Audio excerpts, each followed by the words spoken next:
Hi everyone, welcome back to Rashmi Chandan YouTube channel. ನಾನು ಇವತ್ತು ಏನು ವಿಷಯ ಮಾತಾಡಬೇಕು ಅಂತಿದ್ದೇನೆ ಅಂದರೆ, ಬೆಳಗಿನ ಜಾವ ಬೇಗ ಹೇಳೋದ್ರಿಂದ ಆಗುವ ಉಪಯೋಗಗಳ ಬಗ್ಗೆ ಮಾತಾಡ್ತಿದ್ದೀನಿ.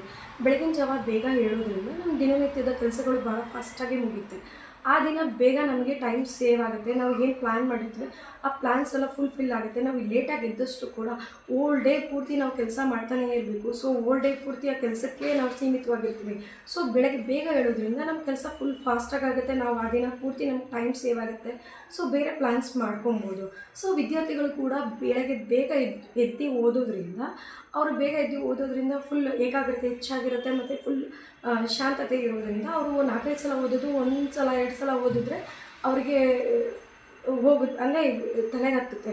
ಸೊ ಈ ರೀತಿ ವಿದ್ಯಾರ್ಥಿಗಳು ಮಾಡೋದ್ರಿಂದ ಅವ್ರಿಗೆ ಓದಿದ್ದು ಭಾಳ ಬೇಗ ಉಳಿಯುತ್ತೆ. ಸೊ ಈ ರೀತಿ ವಿದ್ಯಾರ್ಥಿಗಳು 5 ಗಂಟೆಗೆ ಎದ್ದು ಬೆಳಗಿನ ಜಾವ ಎದ್ದು ಓದೋದ್ರಿಂದ ಅವರು ಓದೋದ್ರ ಬಗ್ಗೆ ಏಕಾಗ್ರತೆ ಹೆಚ್ಚುತ್ತೆ ಮತ್ತು ಜ್ಞಾನ ಕೂಡ ಹೆಚ್ಚಾಗುತ್ತೆ. ಮತ್ತು ಅವರು ಏನು ಸಾಧಿಸಬೇಕು ಅನ್ನೋ ಗುರಿ ಇಟ್ಕೊಂಡಿರ್ತಾರೆ, ಅದನ್ನು ಸಾಧಿಸ್ಬೋದು.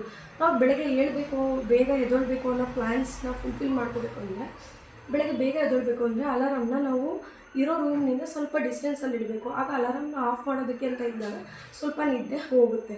ಸೊ ಅದಾದ ಕೂಡಲೇ ನಾವು 1 ಲೋಟ ನೀರು ಕುಡಿಬೇಕು. ನೀರು ಕುಡಿದ ತಕ್ಷಣ ಇನ್ನೂ ಸ್ವಲ್ಪ ಇರೋ ನಿದ್ದೆ ಕ್ಲಿಯರ್ ಆಗುತ್ತೆ.